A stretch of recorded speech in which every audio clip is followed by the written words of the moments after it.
Chapter 24 Birds of Sadness. As we were leaving the Badlands, Gramps swore at a driver who cut us off. Usually, when Gramps cussed like this, Gram threatened to go back to the Eggman. I don't know that whole story.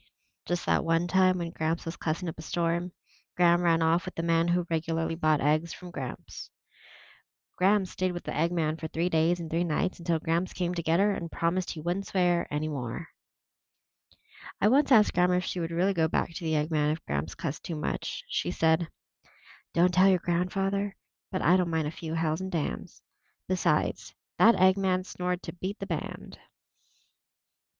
So you didn't leave Gramps just because of the cussing? Salamanca, I don't even remember why you did that. Sometimes you know in your heart you love someone, but you have to go away before your head can figure it out. That night, we stayed at a motel outside of Wall, South Dakota. They had one room left with only one bed in it, but Gramps was tired, so he said it would do. The bed was a king-size waterbed. "Gol dang," Gramps said. "Looky there." When he pressed his hands on it, it gurgled. "Looks like we'll all have to float on this raft together tonight." Gram flopped down on the bed and giggled. "Huzz, huzz," she said in her raspy voice. She rolled into the middle. "Huzz, huzz." I lay down next to her, and Grams tentatively sat down on the other side. "Whoa," he said. "I do believe this thing's alive." The three of us lay there sloshing around as Gramps turned this way and that. "Gol darn," he said. Tears were streaming down Gramps' face. She was giggling so hard. Gramps said, "Well, this ain't our marriage bed." That night, I dreamed that I was floating down a river on a raft with my mother. We were lying on our backs, looking up at the high sky. The sky moved closer and closer to us.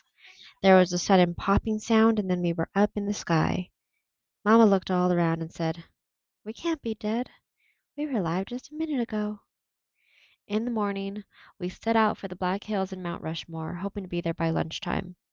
No sooner were we in the car than Gramps said, "So, what happened to Peebee's mother, and did Peebee get any more of those messages?" "I hope everything turned out all right," Gramps said. "I'm a little worried about Peebee." On the day after Phoebe showed her father the suspicious spots in the unidentifiable hair strands, another message appeared. "You can't keep the birds of sadness from flying over your head, but you can keep them from nesting in your hair."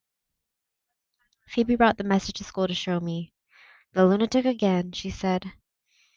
"If he has already kidnapped your mother, why would he still be leaving clues?" "They're clues," she said.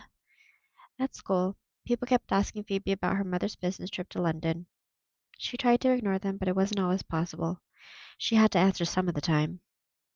When Megan asked Phoebe what sights her mother had seen, Phoebe said, "Buckingham Palace." "Of course," Megan nodded knowingly. "And Big Ben, and—" Phoebe was struggling. "Shakespeare's birthplace?" "But that's in Stratford on Avon," Megan said. "I thought your mother was in London. Stratford is miles away. Did she go on a day trip or something?" "Yeah, that's what she did. She went on a day trip." Phoebe couldn't help it. She looked as if a whole family of the birds of sadness were nesting in her hair. In English class, Ben had to give his mythology report. He was nervous. He explained that Prometheus stole fire from the sun and gave it to man. Zeus, the chief god, was angry at man and at Prometheus for taking some of his precious sun. As punishment, Zeus sent Pandora, a woman, to man. Then Zeus chained Prometheus to a rock and sent vultures down to eat Prometheus's liver. In Ben's nervousness, he mispronounced Prometheus, so what he actually said was that Zeus sent vultures down to eat Porpoise's liver. Mary Lou invited both me and Phoebe to dinner that night. When I phoned my father, he did not seem to mind, and I knew he wouldn't. All he said was, "That will be nice for you, Sal. Maybe I'll go eat over at Margaret's."